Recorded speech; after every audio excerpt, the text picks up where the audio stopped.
So, no, I wouldn't say I have a passion for HR. Welcome back to Human Resources for the People. It's a human capital revolution. As the solidarity strike continues against Tesla, we need to look at the comments from Marie Nilsson. Now, Marie Nilsson is the head of the IF Metall union, who's behind the strike against Tesla, who's leading the strike, and she told the Financial Times that the famed Swedish model was at the heart of the country's prosperity, and said if you look at this in a long-term perspective, this being the strike against Tesla and Tesla's behavior towards the unions in Sweden, it could be a threat to the Swedish model. It's really important for us. And this dispute between the union and Tesla has escalated in the last few days. So we're going to talk about what the Swedish model is and how it relates to the behavior between unions and the corporate structures within Sweden. And when we talk about the Swedish model, we really can call it the Nordic model or the Northern European model because many countries follow this pattern, right?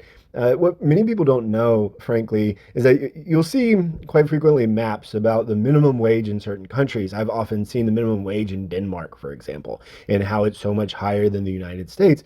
Well, for most of these, there isn't really any federal minimum wage, or if there is, it's quite low. What there are specific industrial minimum wages, like we're going to be talking about today. And that's because they're negotiated on a high level, on a national level between labor and a consortium of companies. For example, Germany just received minimum wage fairly recently. I can't remember exactly when it was, but I believe it was in the last 10 years.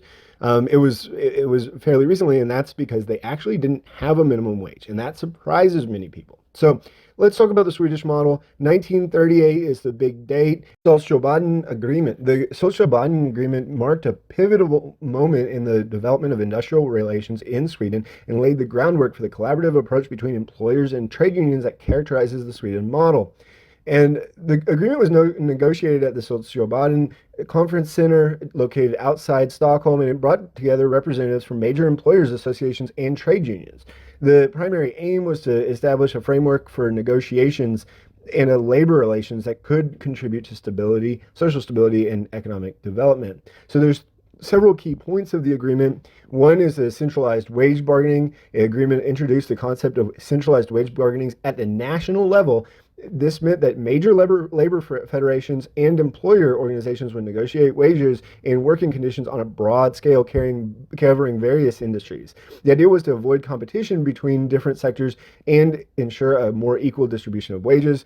No strikes without notice is the next one. The agreement included a commitment from both employers and unions not to engage in spontaneous strikes or lockouts. Instead, they agreed to give notice and allow for time for negotiations before resorting to such measures. This helped in preventing sudden disruptions in the workplace and promoted a more orderly resolution of disputes. The agreement also aimed to establish a sense of labor peace, minimizing the likelihood of protracted strikes and creating a stable economic environment. This was particularly important in the context of the global economic challenges of this time. In addition, there was an agreement that emphasized the importance of a social partnership and collaboration between employers, employees, and the government. This collaborative approach has been a defining feature of the Swedish model, contributing to a balanced and cooperative industrial relations system. In Sweden, labor unions play a crucial role in shaping workplace policies and negotiating collective agreements.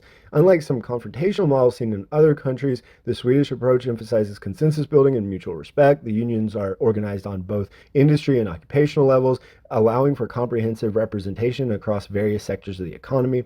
One of the important things is that the model promotes a high degree of employee involvement in decision-making processes within the company through mechanisms like works councils and employee representation on boards.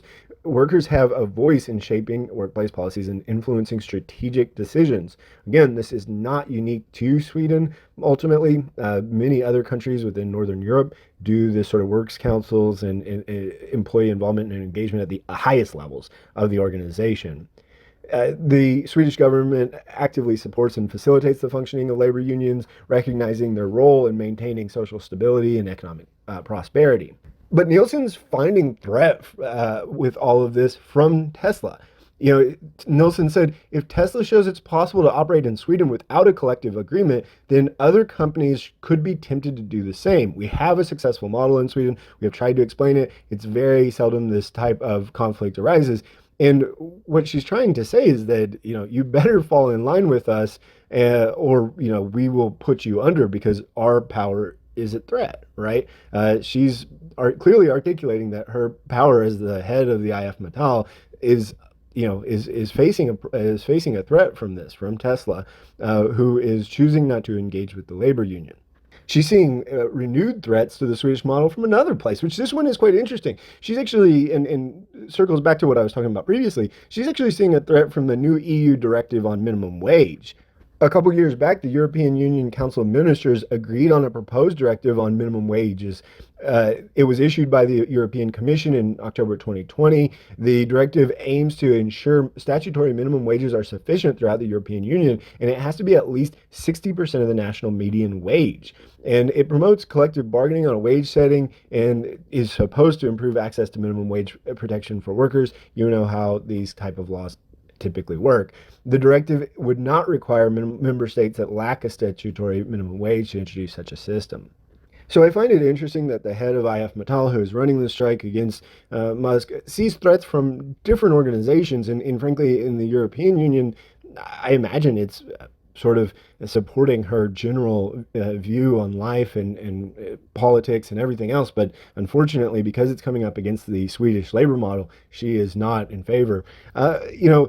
What do you think about Musk's actions here? Is this a reasonable? Should he refuse to, negotiate with these people just because it's the way we do things?